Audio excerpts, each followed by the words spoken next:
Good afternoon, all protocol observed. My name is Rachel Siengo.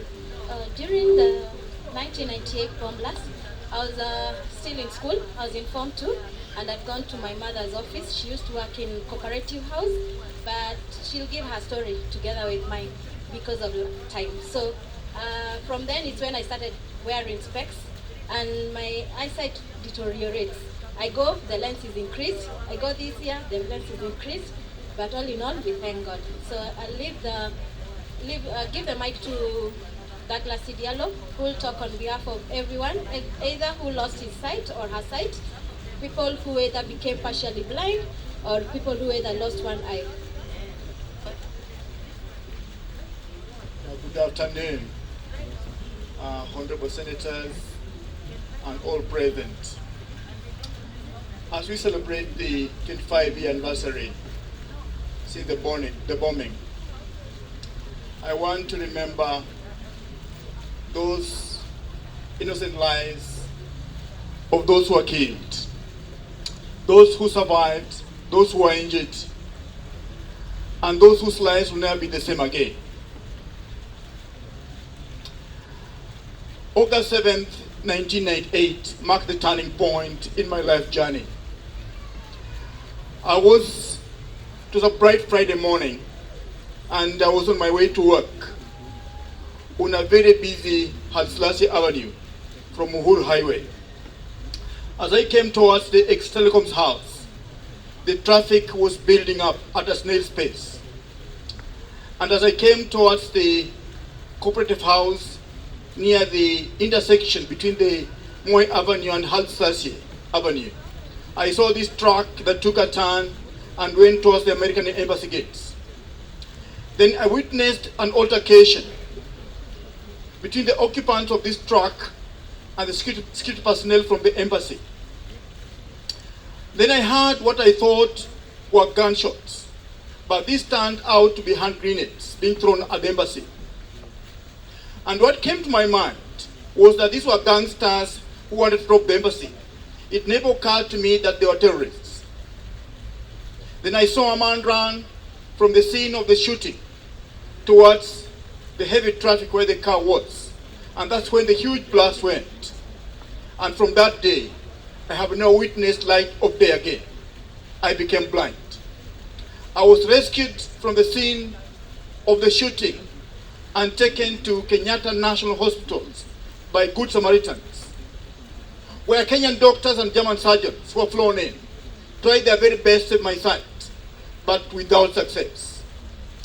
2 months later, I was discharged, and the doctor in charge told me, Dr. Gondi the late, that Douglas, you know what, after 6 months, you'll be able to regain your sight. But I've been waiting for that miracle to happen for the last 25 years. When it dawned upon me, after being discharged, that I'd actually lost sight, because the retina of my left eye had been removed, and my right eye had completely been vaccinated. I was very much devastated. I was very bitter. I was very angry. I was very much enraged. In fact, I imagined if I would have met the men behind that heinous and barbaric act of cowardice, I would have skinned them alive. Little by little, slowly by slowly, so that they could feel the pain and the challenges that we're experiencing and going through. But down the line, I realized that bitterness only but retards healing. So I started picking up the pieces. First, when I was at the hospital, we met with a couple of victims, including Caroline here. And we were able to start putting together an association to champion and advocate for the victims' plight. And I was chosen to be the first chair. And we were able to push the government of America to a given degree, where they gave $47 million. But this money, as you know, went towards the rehabilitation of buildings and businesses, including the rehabilitation of cooperative house, Ufundi cooperative, whom they bought a building on Biashara Street, Church House, Pioneer House, National Bank. But as you know, our lives have never been rehabilitated, neither have we been compensated. We have pushed the American government ourselves to the level whereby we went for an exchange program with the Oklahoma bombing victims. I and Caroline and 6 other victims, together with the National Council of Churches of Kenya, through the Reverend Tama Musini, who was the Secretary General by that time. We were able to meet the governor of the state of Oklahoma and the mayor, trying to see how they could help us push the American government for compensation. That never came to pass. After the September 11, I got the invitation to connect with religious leaders in the US who are helping the September 11 families in their recovery journey. I went to the Pentagon, laid a wreath at the River Street entrance, the doorsteps of Don Rumsfeld, who was the Defense Secretary, with the honor guard, pushing and trying to see if the American government would be compelled to compensate Kenyans. During the September 11 anniversary, I got a chance to push again for the plight of the Kenyan victims by cycling from ground zero in New York to the Pentagon in honor of the September 11 families, hoping that the American government would be compelled to listen to our plight. I cycled for 500 kilometers in 3 days. When I arrived in Washington, D.C., at the Pentagon, my hands were numb, my legs were sore, and I was bleeding profusely at my bottom. I never imagined I would never cycle again. But the Americans never listened to our plight. I went on to push for the plight of the victims by climbing Mount Kilimanjaro to Uhuru Peak, becoming the first blind African. But despite all that, the Americans never listened. On the other hand, I also went on to cycle across Africa, from Cairo to Cape Town, covering a distance of 12,000 kilometers in 95 days, blind, through 10 African countries, hoping that as a blind person having done this, the Americans will listen. They never listened.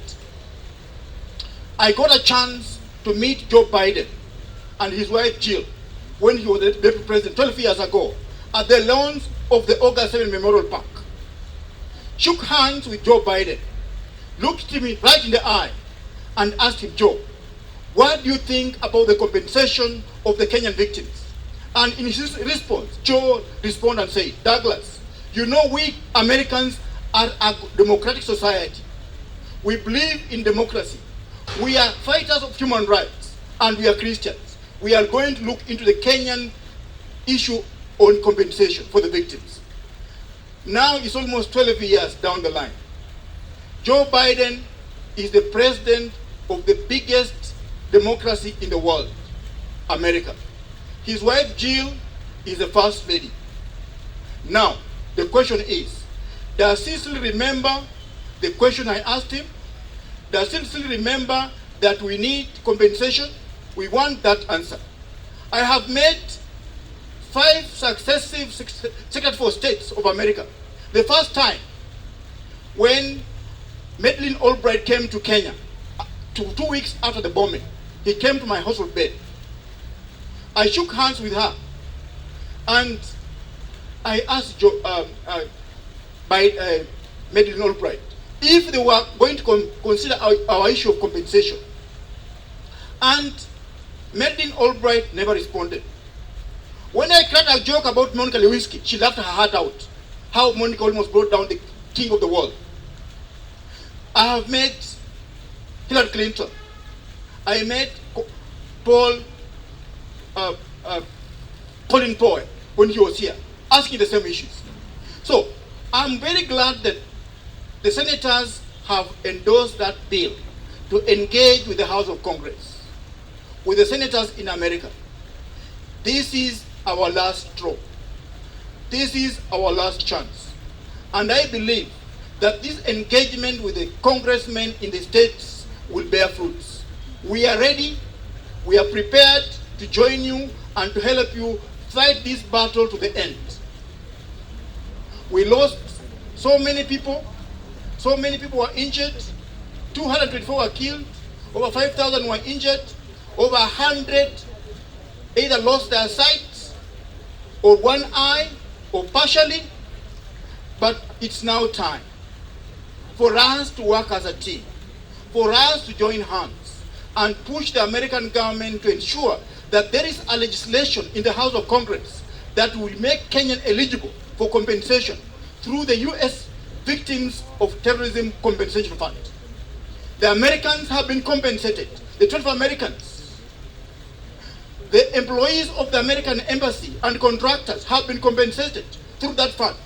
But we Kenyans have been discriminated.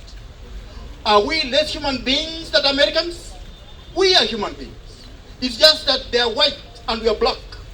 But we share the same blood veins. It's red blood cells.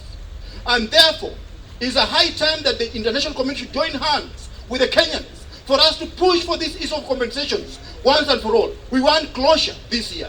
We don't want to keep on talking about issue anymore, anytime. Thank you very much, and God bless you all.